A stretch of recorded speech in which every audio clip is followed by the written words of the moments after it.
各位，你们有没有想过，为什么有些人明明看起来憨憨的，老是吃亏，晚年却非常好命，甚至旺家三代？今天我要在这边揭开一个天大的秘密。在我们12生肖里面，有6个生肖天生自带菩萨的转世磁场，注定跟佛有缘。如果你自己就是，或者你的家人是这6个生肖之一，哎呀，那你可要好好珍惜。这叫做家里直接供着一尊活菩萨，这可是关系到你全家下半辈子的超级大福报啊！来，大家耳朵竖起来，我们一个一个来讲。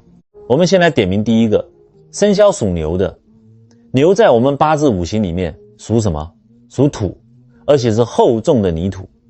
土是什么性质？大地嘛。大地就是用来承载万物的。你把脏水馊水泼在土里，土也接受；你把黄金埋在土里，土也包容。所以属牛的人天生就有一个特点，脾气像钢铁一样硬，也就是我们常说的牛脾气。但是他们的心肠却比豆腐还要软。属牛的人这辈子最坚持的一件事，不是赚大钱，而是善良。不管被人骗了多少次，被那些忘恩负义的人利用了多少回，你问他下次还帮不帮，他嘴巴上说不帮了，真遇到人家掉眼泪，他那头牛脾气一上来，算了算了，当作做善事吧，宁愿自己吃亏，也见不得别人受苦。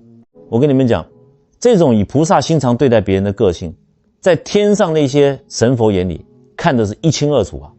这叫做什么？这就叫做厚德载物啦。所以属牛的人往往能逢凶化吉，晚年福报大得吓人，甚至有人福报深厚到能直接肉眼看到佛菩萨。我给你们讲一个发生在中部彰化的真人真事。这位老先生，我们叫他阿旺伯，他就是纯正属牛的。阿旺伯年轻的时候是做土水的，也就是工地的包商。我们都知道做工程这一行水很深啊，偷工减料的事情多的是。但阿旺伯偏不，他那头牛脾气倔得很，人家说这根钢筋可以省，他偏要多绑2根，宁愿自己利润少一点，也绝对不赚那种没良心的黑心钱。不仅如此，只要他手底下的工人受了伤，或者家里老母生病急需钱，阿旺伯二话不说，直接从自己口袋掏钱塞给人家。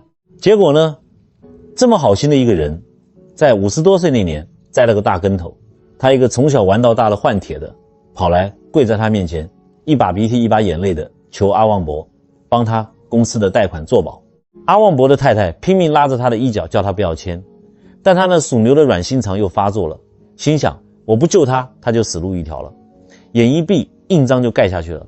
不到半年，那个换铁的卷款潜逃，连夜跑到国外去了，好几千万的债务通通落在阿旺伯头上。讨债公司天天上门喷漆，阿旺伯一辈子的心血瞬间归零。他为了不连累底下的工人，硬是把家里那一栋3层楼的透天厝给卖了，把工人的薪水跟资遣费结清，自己带着老伴搬到郊区荒地旁的一间破烂铁皮屋里住。身边的亲戚朋友都在背后笑他，阿旺伯就是一头嗨牛啦，好人没好报，活该老了还要受苦。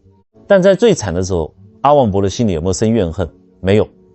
有一天，他骑着那台破机车去捡纸箱，路过庄头一间年久失修的弥勒佛小庙，那庙的屋顶都被台风吹掀了一半，弥勒佛的佛像上全是鸟粪和泥水。乡里的人嫌修庙要花钱，谁都不肯管。阿旺伯看到了，心里实在不忍心，他摸摸口袋，身上只剩下200块。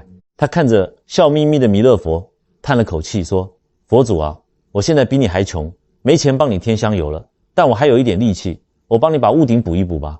接下来的1个月，阿旺伯每天捡完回收，就带着几块自己捡来的旧浪板跟水泥，爬上爬下，硬是凭着一己之力把那间小庙给修得严严实实，佛像也擦得金光闪闪。奇迹就在庙修好的那天晚上发生了。那天夜里，阿旺伯睡在那个闷热的铁皮屋里，睡着睡着，突然闻到一股极其浓郁的檀香味。那个香味不是普通白白的香，而是一闻就让人全身舒畅，头脑清醒的奇香。阿旺伯在梦里看到铁皮屋的墙壁不见了，整间屋子发出一阵柔和的金光，接着一尊巨大无比、白白胖胖的弥勒佛提着一个大布袋出现在他床前。弥勒佛看着阿旺伯，发出洪钟一样的大笑声，那笑容跟庙里的一模一样。弥勒佛指着阿旺伯，笑呵呵地说，憨牛啊憨牛，你脾气倔，但你的心比这大地还要厚实，土厚能载物，底下有黄金，你的苦吃完了，大肚能容天下事，这个袋子换你拿去装吧。说完，弥勒佛把手里那个巨大的布袋往阿旺伯身上一砸，阿旺伯吓得猛然惊醒，整个人从木板床上坐了起来，满身大汗，转头一看，铁皮屋还是那个铁皮屋，但空气中竟然真的还残留着淡淡的檀香味。阿旺伯满头雾水，心想这大概只是个梦吧。结果就在这个梦做完不到半个月，村长带着几个穿着西装的人大张旗鼓地敲开了阿旺伯的铁皮屋大门。各位乡亲，你们猜发生什么事了？原来阿旺伯早年因为借钱给人家，人家还不出钱，硬塞给他抵债了一大片海边荒地，那片地全是石头跟杂草，连种地瓜都种不活，大家一直笑他这个大傻瓜。结果政府刚好规划了一条全新的快速道路，加上知名科技大厂要来设厂，那片连鸟都不生蛋的荒地直接被划进了最核心的土地征收重划区，一坪的价格翻了几十倍啊！那些穿西装的人是建商捧着现金来找他签约的。一夜之间，阿旺伯不仅还清了当年被牵拖的所有债务，户头里还多出了好几亿的现金。他从一个住在铁皮屋里的捡破烂老头，瞬间变成了庄头里身价最高的大富翁。后来阿旺伯用这笔钱盖了一间很大很漂亮的弥勒佛庙，还每年捐好几台救护车给医院。他到现在80多岁了，依然穿着汗衫，骑着脚踏车在乡里晃悠，笑得就像当年梦里的弥勒佛一样。这就是我们属牛的乡亲们，你们的固执，你们的吃亏，老天爷都拿一本小本子在上面帮你记着呢。你们骨子里就是带着弥勒佛那种大度能容天下事的转世磁场。所以属牛的朋友继续保持你们的善良吧，辛苦过后必定是福报满满，旺你家3代。讲完了属牛的，我们来点名第二个生肖。在我们八字天干地支里面，兔叫做什么？叫做卯，子鼠、丑牛、寅虎、卯兔嘛。这卯在五行里属什么？属木，而且是阴木。我们老祖宗讲，五行里面木主仁，仁爱、仁慈的人，所以只要你八字里木气旺的，特别是属兔的，天生心肠软，见不得别人掉眼泪。卯木不像那种参天大树，它像是什么？像是地上的小花小草，爬藤植物，你踩它一脚，它弯下去了，但春天一来它又长出来了。这代表什么意思？代表属兔的人看起来柔柔弱弱的，甚至有点傻乎乎的，但是他们的内心有一股极其强大的韧性。你们属兔的人啊，我跟你讲白了，这辈子最大的毛病也是最大的优点，就是太容易相信人。你们交朋友一旦认定了这个人是兄弟是闺蜜，哎呀，那真是掏心掏肺啊。人家随便编个可怜的故事，说家里急用钱，做生意周转不过来，你连借条都不好意思让人写，就把自己定存解约借给人家了。结果呢，肉包子打狗，有去无回。身边的亲戚朋友看了都骂你，你是不是傻？那种人你也信？你心里明明知道被骗了，知道前面是个坑，但你心里怎么想？你心里想的是，万一他是真的遇到困难了呢？被骗就算了，当作破财消灾吧。你看，这就是属兔的人。这在世俗的眼光来看叫做愚昧，叫做呆，但在佛菩萨的眼光来看，这叫做什么？这就叫做大智若愚啦。我告诉你们，生肖兔的人身上带着的是普贤菩萨跟文殊菩萨的转世磁场。这两位大菩萨是我们中国佛教4大菩萨里的上首菩萨，特别是普贤菩萨，它代表的是什么？是大行。什么叫大行？就是不光嘴巴讲，我还亲自去做，我有无量的行愿，有崇高的理想，而且我不怕吃亏。我给大家讲一个真实的故事，我们就叫他林老师吧，他就是属兔的。林老师从小在台北那种繁华的大城市长大，家里条件很不错，算是千金大小姐。他从小就特别善良，读书的时候看到同学便当里面有肉，就把自己的排骨夹给人家。出了社会交朋友，只要朋友开口，他能帮一定帮。结果好，就是因为这种个性，他年轻的时候真的吃了不少闷亏。借钱给闺蜜，闺蜜跑路了，跟人合伙做点小买卖，被人坑了，所有人都笑他傻，连他亲生父母都摇头叹气，说女儿啊，你这种软趴趴的个性，以后到社会上怎么生存啊？但林老师从来没有一句怨言，他总说没关系啦，吃亏就是占便宜。后来林老师大学毕业了，大家以为他会留在台北找个舒舒服服的办公室吹冷气，结果你们猜怎么着？他居然报名了偏乡教师，要去那种鸟不生蛋连柏油路都没有的山区小学教书。当时他的同学们都像看疯子一样看他，你脑子进水了？那种穷乡僻壤连个自来水都没有，洗澡都要自己烧柴水，你去那里干嘛？身边根本没有半个人愿意去。但林老师就背着个大包包，一个人坐了几十个小时的车，摇摇晃晃地进了山里。那山里的条件有多糟糕啊？冬天冷风呼呼地往教室里灌，屋顶还会漏水，小孩子们大冬天穿着破底的鞋子，冻得直流鼻涕。林老师一个都市女孩，硬是撑了下来。她看孩子们可怜，就把自己每个月那点微薄的薪水拿出来，给这个买鞋，给那个买文具，有时候还买点肉给孩子们夹菜。她自己呢，天天跟着吃地瓜配酱瓜。就这样1年、2年、5年，她在那座大山里一待就是整整10年。10年啊，各位乡亲，一个女孩子最青春漂亮的10年，全部奉献给了山里的孩子。她身边的朋友有时候打电话给她，还在取笑她，哎呀，你还在那个破地方啊，我们在台北都买车买房了。但林老师一点都不羡慕，他对生活充满热情，天天笑眯眯的。他把普贤菩萨那种实践的精神发挥到了极致。后来呢，老天爷会亏待这种人吗？绝对不会。现在的林老师已经50多岁了，退了休。当年那些被他教过的山里孩子，有的考上了台大，有的当了医生，有的做了大老板。逢年过节，他家里的门槛都要被这些感恩的学生给踏平了。大家提着大包小包来看这位傻老师。而且最重要的是，他后来遇到了一个极其疼爱他的先生。这位先生就是看中了他那份不染尘埃的善良，把他捧在手心里疼。现在两口子日子过得无忧无虑，走到哪里都有人尊敬，身体也硬朗，福报大得不得了。这就是文殊菩萨赐予的最终智慧与福报，用善念化解一切怨恨，以德报怨，最后普度众生，也成就了自己。所以啊，属兔的乡亲们，不要再为过去被骗吃亏的事情伤心难过了。你们流过的眼泪，吃过的亏，佛菩萨都在天上给你们存成了福报银行的利息。到了中晚年，这笔本金加利息发下来的时候，你们的日子注定会过得比谁都舒坦，比谁都幸福。讲完属兔的，我们接着看第3个，属马的乡亲，或者是你家里有属马的，这一段你千万要仔细听。在我们12地支里面，马叫做什么？叫做午，子丑寅卯辰巳午的那个午。这午在五行里面属什么？属火，而且不是普通的火，是正中午头顶上那一颗最大最热最亮的太阳之火。所以你们去观察身边属马的人，他们有一个最大的特点，就是热情。这种热情是从骨子里透出来的，他们天生就是一副热心肠，说话直来直往，声音洪亮，看到不公不义的事情，别人躲得远远的，他偏要冲上去讲2句公道话。如果他的朋友亲戚遇到了困难，掉进了泥沼里，属马的人绝对不会站在岸边看笑话，更不会找借口推脱。他心里的想法很简单，你是我朋友，你有难我不帮你，我晚上睡觉良心会不安呢。在他们的观念里，拔刀相助那叫做本分，根本不需要你跪下来求他。我跟你们讲，这种燃烧自己照亮别人的性格，在我们佛家来看，这就是大势至菩萨的转世磁场。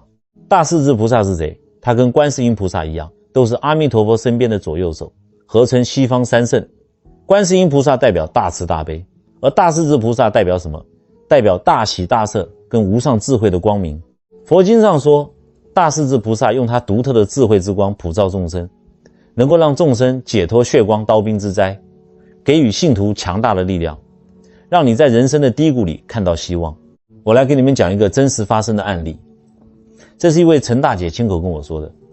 陈大姐早年在手机上玩那个脸书啊，加入了一个早上发长辈图聊佛法的社团，在里面认识了一个叫阿坤的网友。这个阿坤就是属马的，两个人虽然只是在网络上聊天，连真实面都没见过几次，但认识了3年多，陈大姐就发现这阿坤特别仗义。有时候群组里谁心情不好，家里出事，阿坤总是第一个出来安慰人。过年过节，阿坤还会寄一些自己家乡种的农产品给陈大姐，说大姐，这自家种的不值钱，吃个平安。这原本就是个平平淡淡的网络善缘，直到有一年，陈大姐遇到大劫难了。那天傍晚，陈大姐跟朋友过马路去菜市场买菜，走到一半，一台转弯的发财车没注意，砰的一声，直接把陈大姐撞飞了出去。哎呦，那场面吓人了。陈大姐摔在地上，腿骨当场骨折，血流了一地，痛得差点昏过去。送到医院急诊，医生一照 X 光，说这骨头断得严重，得马上动手术打钢钉。可是陈大姐那阵子刚好家里出了点状况，手头上的现金都卡死了，儿女又在外地打拼，一时半会儿拿不出这笔10几万的手术保证金跟住院费。陈大姐躺在病床上，痛得直掉眼泪，心里那个急啊，又不想打电话给儿女让他们操心。这件事不知道怎么的被阿坤在群组里知道了。你们猜这属马的阿坤怎么做？他连问都没问陈大姐你要借多少，直接要了陈大姐的银行账号。不到半小时，陈大姐的手机叮了一声，一条简讯进来了，户头里直接多了一大笔钱，手术费加上后续的营养费通通帮你出到底了。陈大姐当时在病床上看到那个数字，眼泪哗啦啦就流下来了。她赶紧打电话给阿坤，声音都在发抖。阿坤啊，这死不得啊，我们非亲非故的，这是一大笔钱，好，万一我还不出来怎么办？你这钱我不能收，你赶紧拿回去。他觉得太不好意思了，怎么能拿一个网友的钱？结果阿坤在电话那头豪爽地笑了2声，那语气完全就是大势至菩萨化身一样。他说，陈大姐，你听我说，人生在世，谁头顶上没几朵乌云，谁没个落难的时候，这叫救命钱。你现在最重要的是把腿治好，别落下病根。钱的事情你别管，以后你有钱了，10年20年后再还我也行，大不了等你腿好了，你请我吃顿大餐，喝杯好茶，这种行了吧？他不仅借钱，他还用开玩笑的语气化解了陈大姐心里的愧疚跟压力。这就是大势至菩萨的智慧之光啊！他不用施舍的态度压你，他是用朋友的温暖来拉你一把。最后陈大姐没有拒绝，收下了这笔钱。手术非常成功，因为有了这笔钱买比较好的骨粉跟耗材，陈大姐的腿恢复得特别好，连个后遗症都没留下。现在陈大姐每次讲起这件事，双手都合十念阿弥陀佛。她说，阿坤就是我生命里的活菩萨啊！各位乡亲，你们仔细想想，阿坤为什么要这么做？他图什么？他不图什么，他图的就是一个心安。这就是属马人的终极福报。他们真心实意地对待别人，散发自己的光寒热，去化解别人的血光之灾。天道是轮回的，你今天点亮了别人，明天菩萨就会照亮你的前程。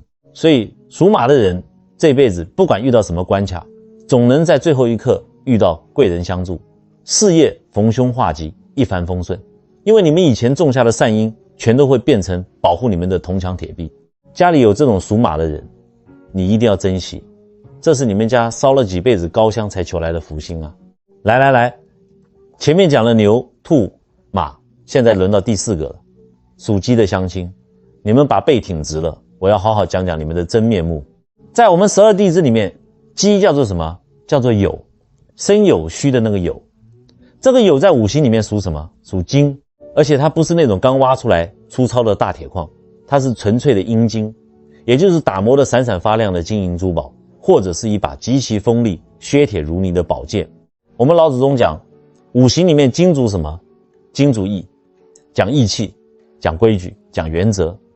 所以你们去看看身边属鸡的人，是不是都有一个共同点，那就是精明能干，他们做事情非常有条理，心里那把尺量得清清楚楚的，1是1，2是2，绝对不跟你和稀泥。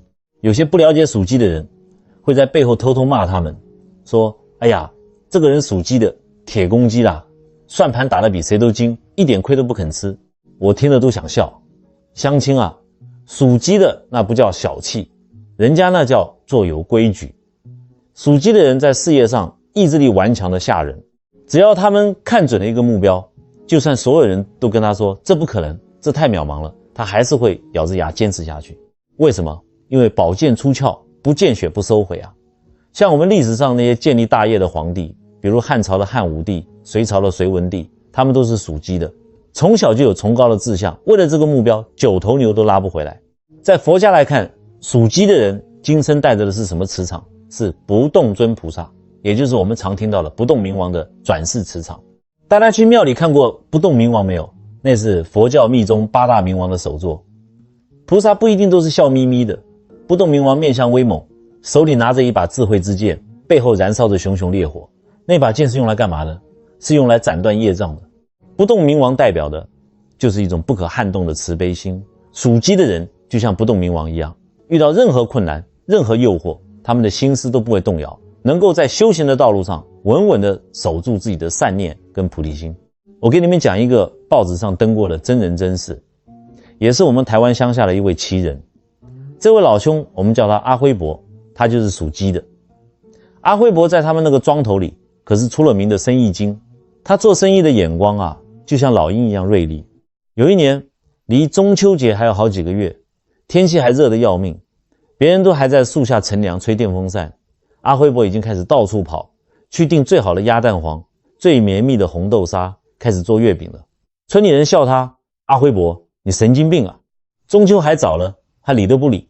结果到了中秋节前夕，市面上原物料大涨，别人做不出月饼，就他家的月饼料好实在，价格又公道。那几个月他家的月饼被抢购一空，大赚了一笔。中秋节一过，月饼没人买了怎么办？一般人可能就休息了。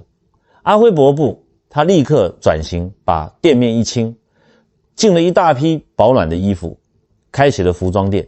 空闲的时候，他还开着他的小货车去各个乡镇收购当地的特产来卖。那时候乡里的人都在背后酸他，哎呦，阿辉伯这个属鸡的真的是钻进钱眼里的，这么会赚，肯定一毛不拔啦。结果呢，跌破所有人的眼镜。有一年山区遇到大台风，土石流把好几所偏乡小学的教室都给冲毁了，补助还没下来，孩子们连上课的地方都没有。就在这个时候，村长接到了一通电话，是电视台打来的，说要发奖状给阿辉伯。大家这才知道，阿辉伯这只大家眼中的铁公鸡，居然一声不吭的把自己这几年卖月饼、卖衣服辛苦赚来的几百万台币，直接汇给了山区的学校，帮他们重建教室，买新的课桌椅。村长跑去问他，阿辉伯啊，你平时一碗卤肉饭都要算计半天，怎么捐起钱来这么大胆，这么大手笔啊？阿辉伯在那里整理着他的特产，头也不抬地说，赚钱是我的本事，那是我的规矩，但那些孩子没书读，那是老天爷在考验我们的良心，钱留在棺材里又带不走，不如拿去给孩子们造福。各位乡亲听到没有？这就是属鸡的人，这就是不动明王的霸气与慈悲。我常说，谁说行善就一定要穷光蛋，一定要穿得破破烂烂才叫修行？错了，属鸡的人告诉我们，有能力在社会上打拼，精明做生意赚到大钱，然后再把这个钱拿去救济苍生，这种有原则的善良才是真正的大修行、大功德。他们一旦有了帮助别人的目标，就会很大胆、很果断地去做，绝不拖泥带水。这种不动摇的菩提心，连鬼神看了都要敬畏3分。所以属鸡的人中年以后事业往往能大放异彩，因为你们斩断了贪婪的业障，老天爷自然会把最大的财富跟福报稳稳地交到你们手里。好，前面讲了4个生肖，大家都听入迷了吧？来，我们接着讲第5个，属狗的朋友，或者是你家里有个属狗的老伴、儿女，这一段你们可要听仔细了。我今天要把你们心底最深的那块肉给挖出来。在我们12地支里面，狗叫做什么？叫做戌，生有戌的那个戌。大家知道这戌在五行里面属什么吗？它属土。但各位乡亲啊，它可不是属牛那种湿润的泥巴土。戌土在我们八字里叫做火库，也就是里面藏着一团熊熊烈火的干燥之土。这代表什么意思？这代表属狗的人，你看他外表平平静静、老实巴交的，但他的内心深处藏着一团极其炽热的火。这团火叫做重情重义。我们老祖宗为什么把狗养在院子里？因为狗会看家护院啊。所以属狗的人天生自带一种特质，忠诚。他们这辈子最看重的不是银行里有几个零，而是感情。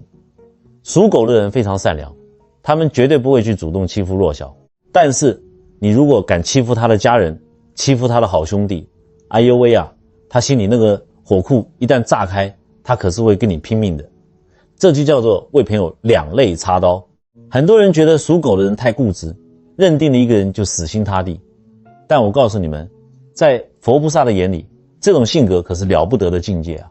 属狗的人，他们今生身上带着的是阿弥陀佛的转世磁场。大家每天嘴里都在念阿弥陀佛，阿弥陀佛。你们知道阿弥陀佛是谁吗？他又叫做无量寿佛、无量光佛。在过去久远劫前，阿弥陀佛发下了48个大愿。他说他要建立一个没有痛苦、只有安乐的西方极乐净土。只要众生心里有他，他就去接引你。这跟属狗的人有什么关系？关系可大了。阿弥陀佛在天上建立极乐净土，而你们属狗的人就是在人间用你们的忠诚跟善良，为身边的家人朋友撑起一把保护伞，建立一个人间的极乐净土。只要有你在，家里就安稳；只要有你在，朋友就安心。我给你们讲一个发生在南部乡下的真实故事。我们庄头以前有个阿忠伯，他就是属狗的。阿忠伯一辈子勤勤恳恳，赚的都是辛苦钱。他有个从小一起长大的好兄弟叫阿明。这个阿明后来去大城市做生意，刚开始赚了点钱，过年回来开着进口车，风光得很。那时候多少人巴结阿明啊，但阿忠伯还是默默做自己的事情，不去沾光。结果天有不测风云，过了几年，阿明做生意被朋友盗账，公司破产，欠了地下钱庄一屁股债。那些以前天天喊他大哥的人全跑光了，连他老婆都带着小孩回娘家，要跟他离婚。那年除夕夜，家家户户都在围炉吃年夜饭，鞭炮噼里啪啦的响。阿明一个人走投无路，万念俱灰，跑到我们庄头那座大桥上，看着冷冰冰的河水，一只脚都已经跨出栏杆，准备跳下去一了百了了。各位想想看，大过年的，如果是你遇到这种事，卡到钱庄的钱，你还有勇气活下去吗？这件事被乡里人看见，赶紧跑去告诉阿忠伯。你们猜阿忠伯怎么做？他一听，骑着那台破机车，油门吹到底，疯了一样冲到桥头。阿忠伯冲上去，一把揪住阿明的衣领，硬生生把他从鬼门关前给拽了回来。啪的一声，阿忠伯直接给了阿明一个大巴掌，破口大骂：你这个没出息的东西，死都不怕，你还怕活着吗？你死了，你留下的烂摊子谁收？你给我滚回家去！阿明坐在地上，一个大男人，哭得一把鼻涕一把眼泪。阿忠啊，我没家了，我欠了几千万，我走投无路了啊！大家都怕我借钱，躲我像躲鬼一样啊！阿忠伯眼睛也红了，他一把拉起阿明，大声说：别人怕你，我不怕，只要我阿忠有一口饭吃，就不会让你饿死，跟我回家。那天除夕夜，阿忠伯把阿明带回自己那个破旧的小平房。阿忠伯的牵手也是个善人，赶紧煮了一大碗热腾腾的面线端出来，说吃口面线把霉运都踢走，人活着就有希望。就从那天起，阿忠伯不仅让阿明住在家里躲债，他还把这几年存下来准备给儿子娶媳妇的老本硬生生拿出来借给阿明，帮他先还了最急迫的钱庄债务，然后让他去自己的肉摊帮忙。各位啊，你们摸着良心想想，在你负债累累、众叛亲离的时候，有一个人愿意打开大门，给你一碗热汤，把老本掏出来救你一命。这对阿明来说，阿忠伯的小平房不就是阿弥陀佛的极乐净土吗？阿忠伯不就是活生生的菩萨吗？后来呢，阿明在阿忠伯的鼓励下重新振作，过了10年，终于东山再起，成了一家大工厂的老板。阿明开着大宾士回到村里，拿着一张空白支票要给阿忠伯，甚至要给阿忠伯买豪宅。阿忠伯笑着把支票推回去：阿明啊，我当初救你不是为了图你今天报答我，我是属狗的，我只认你这个兄弟。你现在过得好，我心里就舒坦了。钱你自己留着，扩大工厂吧。这就是属狗人的骨气与无量功德。他们不贪图别人的回报，他们只求无愧于心。但老天爷是有眼睛的啊，阿弥陀佛的无量福报绝对不会漏掉这种大善人。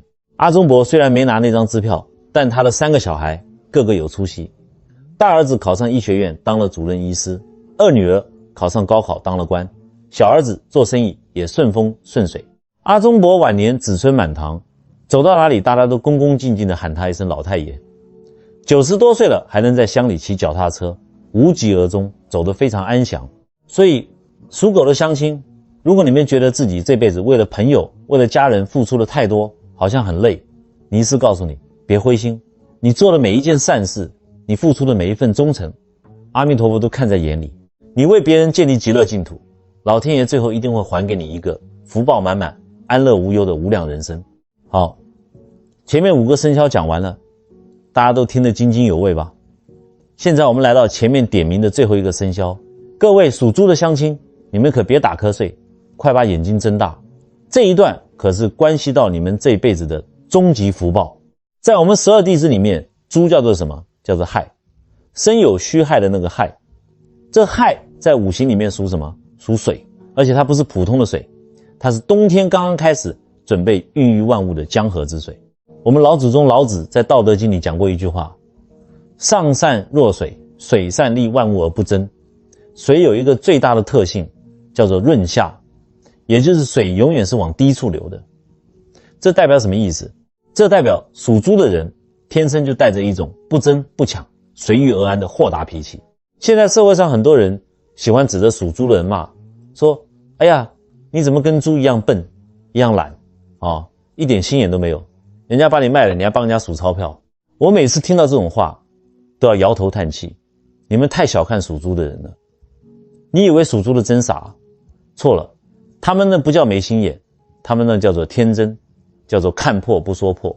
属猪的人心里其实跟一面明镜一样，谁对他是真心的，谁在背后偷偷算计他，他看得很清楚。只是因为他属水，水能包容万物，所以他不屑去跟你争那个三瓜两枣。他们对生活充满热情，开朗温和，非常重视感情。但你别看他平时笑眯眯的，遇到大是大非的时候，他们非常理性，绝对不会去干那种损人利己、落井下石的缺德事。在我们佛菩萨眼里，属猪的人这种和气、不争、善良的性格，就是菩萨最喜欢的修行境界。因为他们不造恶业，所以他们这辈子的福报会像滚雪球一样，越滚越大。他们注定会得到菩萨的特别照顾，不管遇到什么灾难，总能在最关键的时刻得到老天爷的锦上添花跟雪中送炭。我给你们讲一个南部菜市场阿梅姑的故事，你们听完就知道什么叫做真正的大智若愚。阿梅姑就是属猪的，长得白白胖胖，整天笑得像尊弥勒佛一样。她在菜市场街角开了一家卖切仔面的小面摊，一卖就是30年。阿梅姑做生意有个特点，就是从不计较。有时候附近做工的工人来吃面，到了月底发薪水前没钱了，跟阿梅姑赊账，阿梅姑总是挥挥手：哎呀，没关系啦，先吃饱才能力气干活，记在墙上就好。有时候遇到那种流浪汉或者穿得破破烂烂的拾荒老人站在面摊前吞口水，阿梅姑二话不说，直接下好一大碗热腾腾的汤面，上面还切2块厚厚的卤肉，端过去给人家吃，1毛钱都不收。旁边那些卖菜的摊贩常笑他：阿梅姑啊，你属猪还真是一头笨猪哦，你这碗面卖50块，一天送出去10几碗，你1个月要亏多少钱？那些赊账的我看有一半都不会还你啦。阿梅姑听了也不生气，一边用大铁勺舀着大骨汤，一边笑眯眯地说：哎呦，水往低处流，人往宽处走啦，计较那么多干嘛？人家是真的饿肚子嘛。菩萨说与人为善就是与己为善，我少赚几十块又不会饿死，大家日子平平安安就好啦。大家听听，这就是属猪人的智慧。结果呢，有一年阿梅姑遇到大麻烦了。那个面摊的房东是个贪心鬼，看阿梅姑生意稳定，突然狮子大开口说房租要涨3倍，不租的话1个礼拜内马上滚蛋，他要把店面租给连锁饮料店。阿梅姑这下慌了，她一个孤寡老太太，这面摊是她唯一的命根子啊，她急得几天几夜睡不着觉。眼看着期限就要到了，房东带着几个凶神恶煞的年轻人准备来砸摊子赶人。阿梅姑吓得躲在面摊角落里掉眼泪。就在这个节骨眼上，一台黑色的高级进口轿车直接停在面摊前面，车门一开，走下来一个穿西装打领带，看起来像大老板的年轻人。这年轻人一看到房东在耍流氓，立刻大喝一声住手，然后从公事包里拿出一叠厚厚的文件，冷冷地对房东说：我是台北知名律师事务所的合伙人，你这份租赁合约我看过了，你现在这种行为属于恐吓取财和违约逼迫，你要是敢动这里一根筷子，我保证让你吃不完兜着走，连你这栋违建我都让建管处明天就来拆。房东一看这架势，吓得屁滚尿流，连声道歉，带着人灰溜溜地跑了。阿梅姑看傻了眼，擦着眼泪问：先生，你是哪位啊？我请不起律师啊。那个大律师转过头看着阿梅姑，眼眶突然红了，他扑通一声直接跪在油腻腻的面摊地板上，哽咽着说：阿梅姑，你忘记我了吗？15年前我还在读高中的时候，家里穷得连便当都带不起，天天饿着肚子在市场捡菜叶，是你把我叫过来，整整3年天天煮一碗加了2颗卤蛋的面给我吃，还塞钱让我去买参考书。你说，只要你肯读书，阿梅姑就养你到毕业。大律师擦了擦眼泪，站起来握住阿梅姑的手。阿梅姑，我考上大学后去了台北，一路打拼到今天。我这次回来就是要找您报恩的。房东要赶你走是不是？没关系，这条街对面那个最大的黄金店面，我昨天已经用现金买下来了，直接登记在您的名下。以后您自己当房东，爱煮几碗面给人吃就煮几碗。各位听到没有？这就是属猪人的终极福报。你以为他们天真没有心眼，其实他们是在不知不觉中为自己种下了一片广阔的福田。这就是为什么属猪的人到了晚年通常都是笑口常开，衣食无忧，子孙满堂。因为他们年轻时候结下的善缘，全都在他们最需要的时候变成了菩萨派来的救兵。所以如果你身边有属猪的朋友家人，请你一定要好好珍惜他们。他们热情豁达，心肠柔软，对待感情都是真心实意的，万万不可辜负他们。你沾了他们的光，你的家运也会跟着旺起来。好啦，刚刚讲完前面那6个自带菩萨磁场的生肖，我敢说现在荧幕前面肯定有一半的乡亲在那里拍大腿唉声叹气。哎呀，尼斯啊，你讲了半天怎么就没有讲到我属老鼠的？尼斯啊，我属老虎属龙的，难道我们这辈子就没救了吗？就没有佛菩萨保佑了吗？来，没念到你生肖的乡亲，你先别急着划走，也别在荧幕前面给我皱眉头。你以为我们中国老祖宗留下来的八字命理就这么死板吗？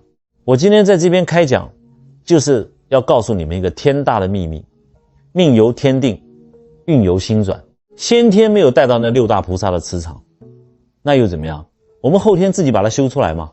剩下的这6个生肖，属虎龙蛇羊猴，你们都很聪明，很有能力，但你们为什么有时候会觉得人生卡卡的，求财求不到，求平安老是出状况？因为你们身上带了一点先天的性格业障。今天我就破例帮你们这6个生肖把脉，教你们怎么后天造命，把佛菩萨的磁场给吸过来。耳朵竖起来听好啦。先讲属鼠的。老鼠在五行属子水，子水是天上降下来的雨水，最灵活最聪明。属鼠的乡亲，你们这辈子最大的优点就是脑筋转得快，但最大的业障叫做聪明反被聪明误。你们有时候太会算计了，为了眼前的一点小利益斤斤计较，结果把大好的贵人给算计没了。尼斯给你的解药是什么？叫做舍得。菩萨为什么有福报？因为菩萨肯给。属鼠的乡亲，从明天开始学着吃点小亏，把心胸打开，不要老盯着芝麻。你要抬头看西瓜，你只要把心胸一打开，你的财库马上跟着打开。再来讲属虎的。老虎属寅木，那是参天大树啊。属虎的乡亲，你们天生自带威严，有冲劲，有霸气，做事情雷厉风行。但你们的业障在哪里？在于脾气太大，姿态太高，动不动就发火，听不进别人的劝，很容易得罪小人。尼斯给你的解药叫做低头。你这个大树再怎么高，遇到狂风暴雨也是会断的。你要学会像菩萨一样低眉垂目，对老婆温柔一点，对朋友客气一点。你只要学会了低头微笑，你身上的煞气就会变成和气。和气生财，贵人自然就来帮你撑腰。接着看属龙的。哎呦，属龙的乡亲，你们可是12生肖里唯一一个天上飞的神兽啊！尘土带水库，你们天生有理想，有抱负，自命不凡。但你们的业障是什么？叫做不接地气，好高骛远，想得比天高，做得比蚂蚁少，面子比命还重要。尼斯给你的解药叫做脚踏实地。菩萨虽然在天上，但菩萨的眼睛是看着人间苦难的。属龙的朋友，把你的身段放下来，去市场买买菜，去帮邻居扫扫地，多做一点实实在在的好事。只要你接地气了，你的福报才会有根，才不会像断了线的风筝一样飞走。第4个属蛇的。蛇在五行属巳火，是阴火，就像火炉里的闷烧炭。属蛇的乡亲，你们直觉极强，心思细腻，但你们的业障叫做疑心病太重。你们总是把事情往坏处想，觉得别人都想害你，把自己闷在一个小圈圈里，活得很累啊。尼斯给你的解药叫做信任。你每天在那边防东防西，能防得住因果吗？防不住的。你要学会放宽心，用善意去揣测别人。你只要试着去相信别人一次，把你心里那扇铁门打开，阳光照进去，佛光自然就跟着照进去了。第5个，属羊的，阳属未土，带木库。属羊的相亲，外表看起来温温顺顺的，像个好好先生、好好太太，但尼斯看得很清楚，你们的内心其实非常固执，叫做外柔内刚，一旦钻进牛角尖，9头牛都拉不出来。你们的业障是太被动，爱生闷气。尼斯给你的解药叫做主动付出，别老是等着别人来猜你的心思，学着像观音菩萨一样，主动去关心别人，去帮忙。你把内心那个固执的壳打破，你的磁场就会变得非常温暖，好运就会像磁铁一样被你吸过来。最后一个，属猴的，猴子属生金，是阳金，就像孙悟空手里那根金箍棒，千变万化。属猴的相亲，你们机灵，反应快，学东西比谁都快，但你们的业障是什么？3分钟热度，定力不够。今天想学佛，明天想发财，后天又跑去打麻将，猴子摘玉米，摘一个丢一个。我给你的解药叫做专注与定力，你要学会像不动明王一样，定在一个地方，选定了一件善事，比如每个月固定捐100块，或者每天早上念10句佛号，你就雷打不动地坚持下去。只要你有了定力，老天爷就会把最大的宝藏交给你，因为他知道你接得住。好了，今天讲了这么多，我把12生肖的因果磁场全部给你们掏心掏肺的讲透了。相逢就是有缘，既然大家能看到这里，就代表我们之间结下了一个大大的善缘。我要在这里呼吁大家，邀请你们在下面的留言区留下一句善言，或者为你的家人、你的子孙写下一句祈福的话。比如你可以写迎好运、福运、财运、事业运，愿您从此好运连连，或者写一句家人平安健康、福星高照。不要小看这个动作哦，当大家都在留言区留下善良正面的话语时，我们就会在这个频道凝聚出一个极其强大的正向磁场。有福之人评论一句，皆财皆福。从今天起，你与家人必定福星高照，财源滚滚入家门。愿大家福生无量，我们下期再见。